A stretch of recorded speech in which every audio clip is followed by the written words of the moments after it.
Just look at that sunset. Absolutely bloody lovely.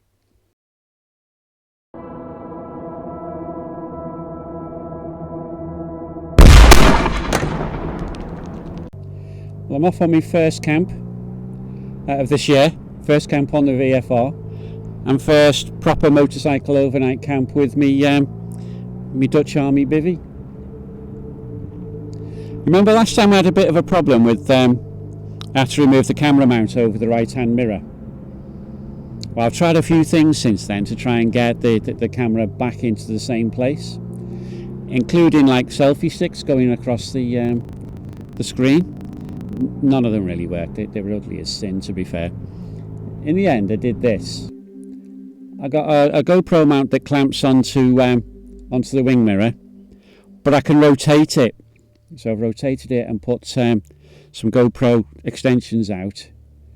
It was alright, but a little bit bouncy. So that white stuff you can see there is me, out Heath Robinson, the old man Heath Robinson. It's memory foam, cut, stuffed underneath and held in place with elastic bands. If it works, I'll do a better job of it.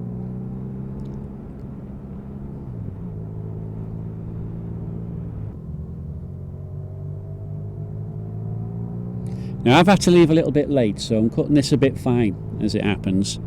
I'm due to arrive at the campsite around about sunsets around about 6:30, so it'll be dark by 7.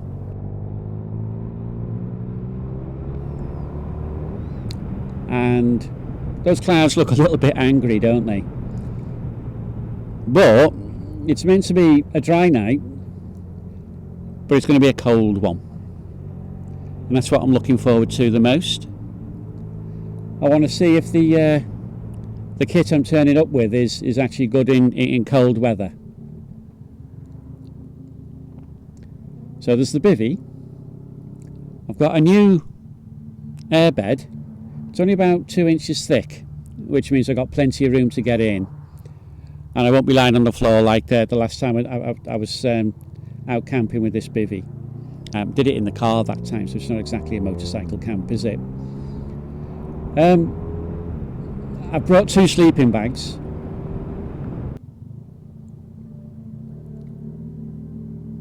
Nice church, lovely church. I do like churches, don't like going in them. I'd be a hypocrite if I went in, to be fair. But I do appreciate how important they are to the people who built them, and I appreciate the architecture. They look superb.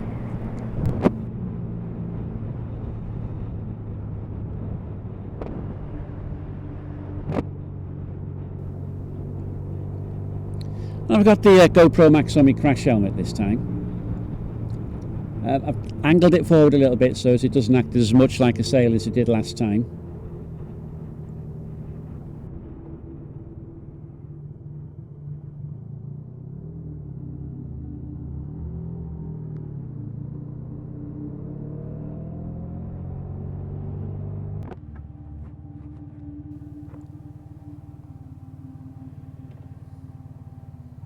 Now, I stopped mostly to country lanes to get here. And since I can't remember the name of the campsite off by heart here, I'll put a banner up to tell you what it is when I get home. It's a back to basics site. Has a fishing lake. By the looks of it, they do a lot of trout. But mostly, I'm looking forward to the views. It overlooks the lake, 2 of them, then it looks out over the hills around Derbyshire, heading off towards Buxton, I think is the way. I'm also interested in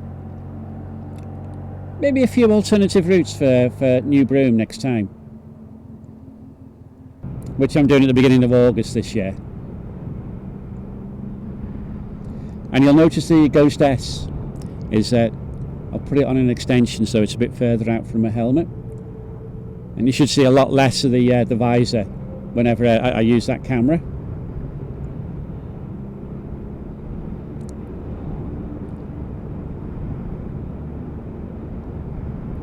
So as I say, this is my first camp on the VFR.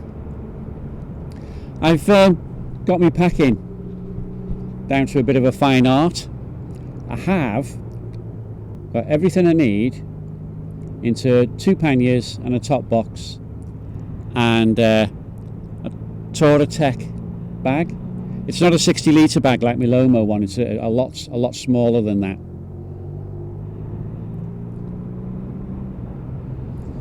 So as it happens, I've managed to get me packing into it much less space, easily half what I used to do. I'm not going to be doing much in the way of cooking either. I've brought tuna sandwiches and cheese and onion sandwiches. The usual packet soups, packet tea, packet coffee, and packet porridge for in the morning.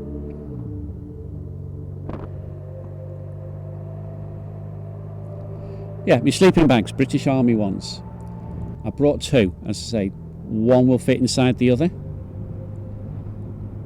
And I haven't brought their Bivi this time. I'm expecting that the Dutch Army Bivi, like when I last used it, it doesn't get condensation in it.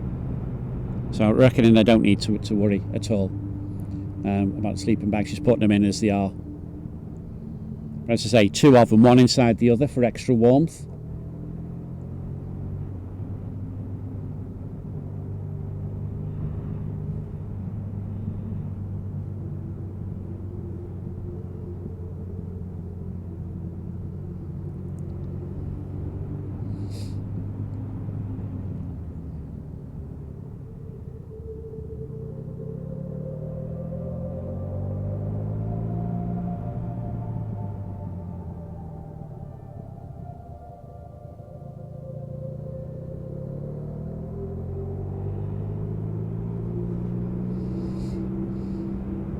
This is the lazy trout, and I'm just going to have a very quick look in the car park as I go past to see if there's enough room in there for 15 or 16 motorbikes.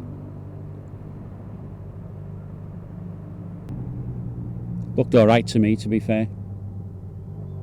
But I'll have a look on Google Maps as well and do this Google Earth and put it on satellite view and have a good look.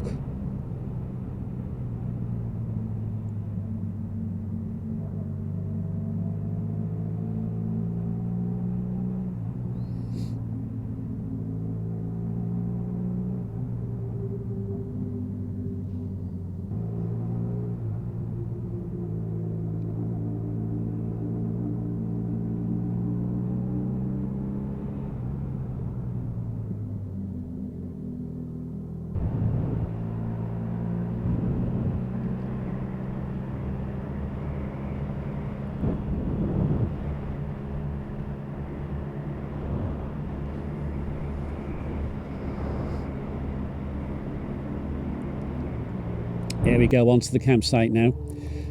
Gravel. You know what I think about gravel, don't you? I would simply say I'm not particularly enjoying this part of the arrival. I was hoping for proper tarmac, you know.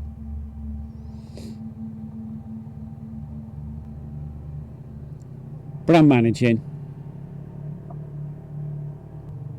You should see the name of the campsite here now because it's got a big sign there. Ah, look at that. There's my Bivi, my 2 sleeping bags. I brought the wrong one. There's the farmer trying to get the grass mowed before it rains tomorrow. You can't argue with the sunset and trees, can you? You really can't.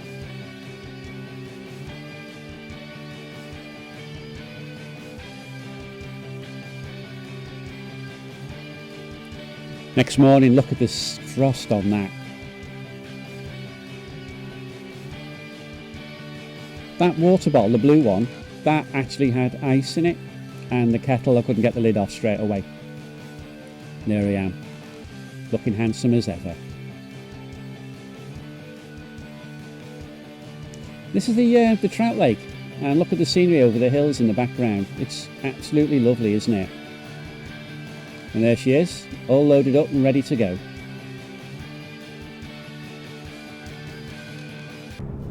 I'm on the Buxton Road. I didn't bother with the ride out of the campsite or anything like that. Didn't seem worthwhile. But my night last night, how was it? Well, I'll tell you, I was toasty warm all night.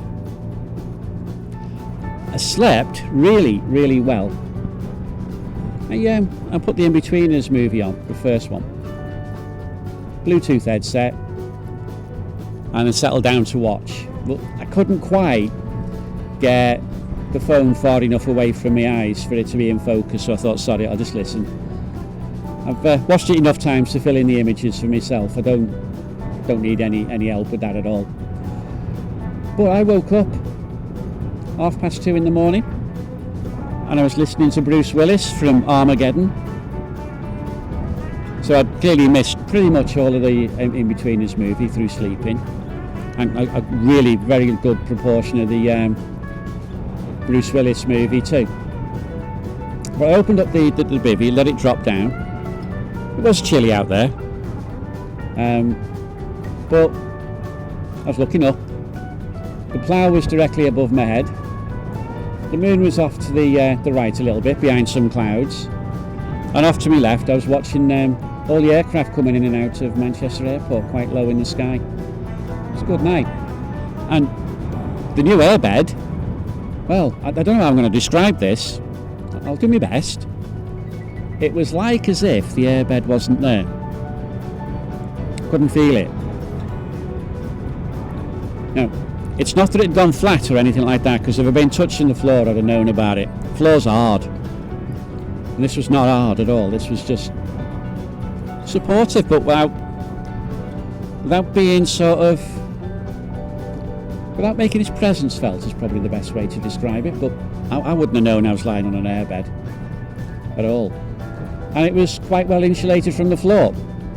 Normally, on a cold night, I get a cold right across the small of my back. Do you know where the bottom of your shirt and the top of your trousers meet? Didn't get anything like that at all. Not even close. The absolute worst was that my body parts that were nearest to the floor were marginally less warm than the rest of me. And that was it. So, I fell asleep again at some point. Woke up at 6:30 feeling pretty good.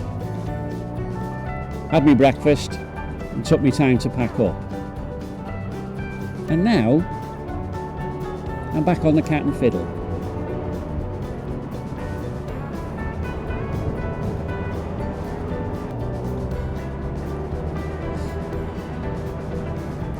And I've got the GoPro Max set properly now. It's in 360 mode. I stood there by the side of the bike making sure it was before I switched it on to record.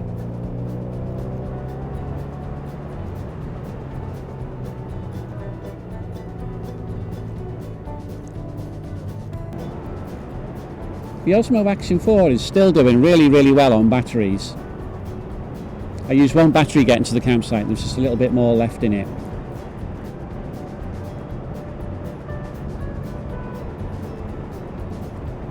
Ghost S was still going, as usual. It still runs. I've had to swap the batteries over on the GoPro cameras for the ride home, but I haven't done anything with the DJI Osmo. I'm using the same battery I used yesterday.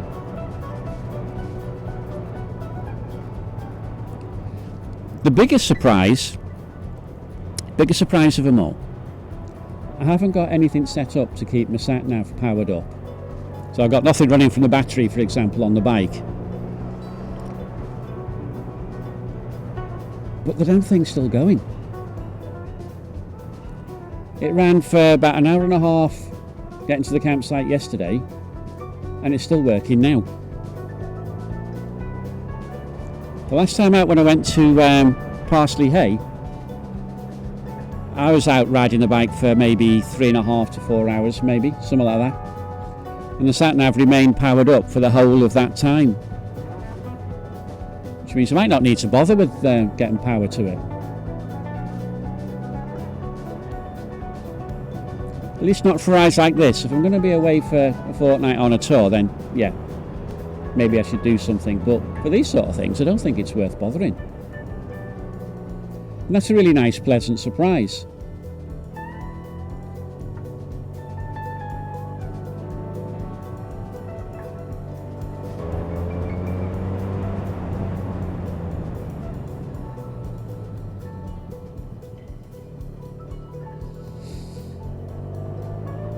Now, there's nobody behind me, and I was, let's go with a little bit concerned. I thought maybe I'd slowed down to go into a bend and somebody following behind me had kind of braked and disappeared off the road. That's the only reason I can think of why there's nobody behind me all of a sudden, because it was all of a sudden, to be fair. So I'm just a little bit worried.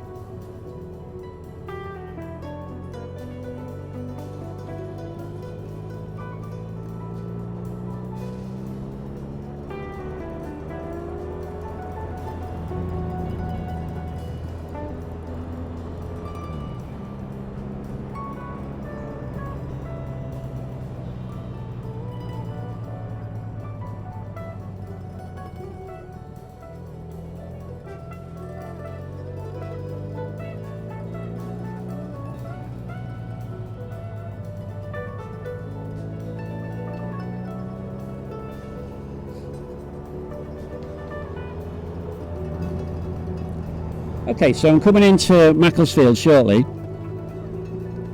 I think I'm going to try a bit of a longer ride next time. I might look at a whole day out. Just a case of waiting for a day when I think the weather's going to be nice for the whole day.